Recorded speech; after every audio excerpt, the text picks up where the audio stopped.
The planet Virexia was perfect. At least, that's what Princess Kaelira had been taught her entire life. Floating cities drifted gracefully above oceans that shimmered with bioluminescent light. The air was filtered to perfection, free of toxins, free of unpredictability. Even the weather obeyed the central planetary system. Sunlight arrived on schedule, storms only when requested, and winds never exceeded a gentle breeze. Nothing was left to chance. Nothing was left uncontrolled.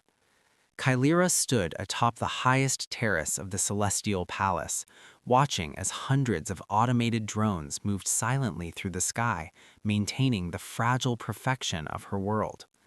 Below her, citizens walked in calm, orderly patterns, every step monitored, every movement optimized for efficiency. "This is what true civilization looks like," her advisor, Lord Zyron, said proudly beside her. "No chaos, no suffering, no weakness." Kaelira nodded, though something inside her always felt uneasy. "Is it truly strength," she asked quietly, "if everything must be controlled?" Zyron smiled faintly. "Control is strength, Your Highness. Without it, civilizations fall. We learned that long ago." And they had. Centuries earlier, Virexia had nearly collapsed due to environmental disasters and internal conflict. But through advanced technology and absolute governance, they had risen again, stronger, smarter, and perfectly stable. Now, they ruled not just their planet, but dozens of systems. They were the architects of order in a chaotic galaxy. Or so they believed. The first signal arrived without warning. A deep space probe detected an unidentified fleet entering the outer boundaries of Virexian-controlled space. The ships were unlike anything in the galactic database, irregular in shape, heavily armored, and emitting unpredictable energy signatures. "They don't match any known species," a technician reported in the command hall.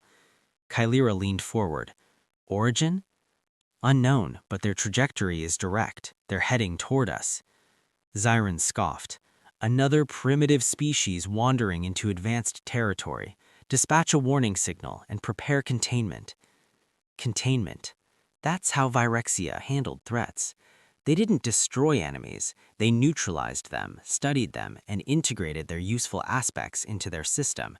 It was efficient, clean, controlled. The fleet received the warning. They didn't respond. Instead, they accelerated. Within hours, the unidentified ships reached the outer defense grid. Virexia's automated systems activated instantly. Energy barriers formed, drone fleets mobilized, predictive algorithms calculated every possible enemy movement before it even happened. "They won't get past the first perimeter," Zyron said confidently. Kaelira watched the main display. At first, everything seemed normal. The defense grid fired precise energy bursts, targeting weak points in the incoming ships. Several vessels were hit directly, and kept moving. "No structural collapse?" Kaelira whispered. "Impossible," a technician muttered. "Those hits should have destroyed them." Then the unknown fleet did something unexpected. They didn't dodge, they didn't retreat, they charged straight through the defense grid. Barriers shattered, drones were crushed or torn apart as if they were nothing more than debris. The incoming ships didn't move with calculated precision, they moved with raw, unstoppable force. "Who are they?" Kaelira asked. No one had an answer. The first Virexian outpost fell within minutes, not through sophisticated hacking or strategic dismantling, through brute force. Survivor transmissions flooded the system, filled with panic. "They're inside the station. They're not using energy weapons. They're tearing through the walls." The feed cut abruptly. Kaelira felt a chill run through her. "This isn't logical," Zyron insisted. "They're ignoring efficiency, ignoring optimization. It's reckless." "Or," Kaelira said slowly, "it's something we don't understand." As the fleet approached Virexia itself, the council convened an emergency session. We must activate planetary lockdown, one elder declared, seal all access points, and deploy full containment protocols. Containment won't work, Kaelira said firmly. They don't behave like any species we've encountered. Zyron turns to her. Your Highness, with respect, our systems have never failed. We control every variable. Then explain why they're still coming, she replied. Silence filled the chamber. Finally, Kaelira made a decision. Open a communication channel. Zyron stared at her in disbelief. You want to talk to them? If they're not acting within our predictions, then we need to understand why. Reluctantly, the council agreed. The transmission was sent. For a moment, nothing happened. Then, a response. The screen flickered, revealing a figure unlike anything Kaelira had ever seen. It was human. Rough features, scarred skin, eyes that burned with something wild, something untamed. This is Captain Elias Ward of the Deathworlder fleet, the figure said deeply. You've been watching us. Now it's your turn to listen. Deathworlders? Kaelira repeated. Yes, Elias said. We come from worlds that try to kill us every day. Extreme gravity, toxic atmospheres, predators at the top of every food chain. He leaned closer to the screen. Compared to our home, your world is a paradise. Zyron scoffed. Then why attack us? Elias smiled faintly. Because paradise makes you weak. The connection ended. Kaelira felt something shift inside her. Weak? Virexia was the most advanced civilization in their sector. They had eliminated chaos, eliminated unpredictability. And yet, they were losing. The Deathworlders reached the planet's surface. Virexia's defense systems activated in full force. Energy shields, drone swarms, automated artillery. It didn't matter. The Deathworlders adapted instantly. Where Virexians relied on precision, they used unpredictability. Where Virexians calculated, they reacted. They moved through the battlefield like a force of nature, unstructured, chaotic, unstoppable. Kaelira watched in horror as her perfect world began to crumble.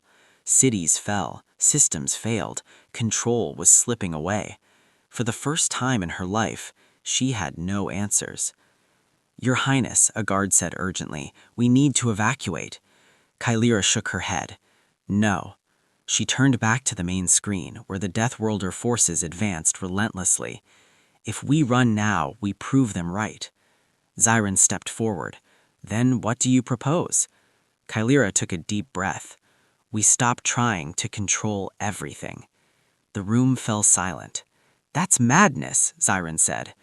Is it? Kaelira replied. Our control has failed us. Our chaos is defeating us. She looked at her officers around her. Maybe survival isn't about control. Maybe it's about adoption. Kaelira issued new orders. Disable predictive algorithms, shut down automated systems, switch to manual control. At first, confusion spread through the ranks. Virexian soldiers had never operated without system guidance. But slowly, they adapted. They began to think, to react, to improvise. And something incredible happened. They started to fight back. The battle shifted. Not completely, but enough. For the first time, the Deathworlder slowed. Captain Elias watched from his command ship, a faint smile forming on his face. Now they're learning, he said. Hours later, Kaelira stood face to face with Elias on the battlefield. The fighting had paused, not ended, but changed. You could have destroyed us, she said. Elias shrugged. We didn't come to destroy you. Then why come at all? He looked around at the damaged but still standing city. Because civilizations like yours spread, you impose control on everything you touch. He met her gaze. And one day, you would have tried to control us. Kaelira said nothing, because she knew he was right. So what happens now? She asked. Elias crossed his arms. That depends on you. Kaelira looked out at her world. Not perfect anymore, not controlled, but still alive. We change, she said. Elias nodded slowly. Then maybe you survive. The Deathworlders left Virexia days later. They didn't claim the planet, they didn't conquer it, they simply moved on. But they left something behind, a lesson. Months later, Virexia was different. The skies were no longer perfectly regulated, the cities no longer moved in flawless patterns. There was unpredictability now, imperfection, life. Kaelira stood once again on her palace terrace, watching as a natural storm rolled across the horizon, uncontrolled, wild, beautiful. Zyron stood beside her, quieter than before. "We've lost so much," he said. Kaelira shook her head. "No," she said softly. "We finally learned how to survive." And somewhere, far beyond their system, the Deathworlders continued their journey, searching for civilizations that believed they controlled everything, until they learned the truth.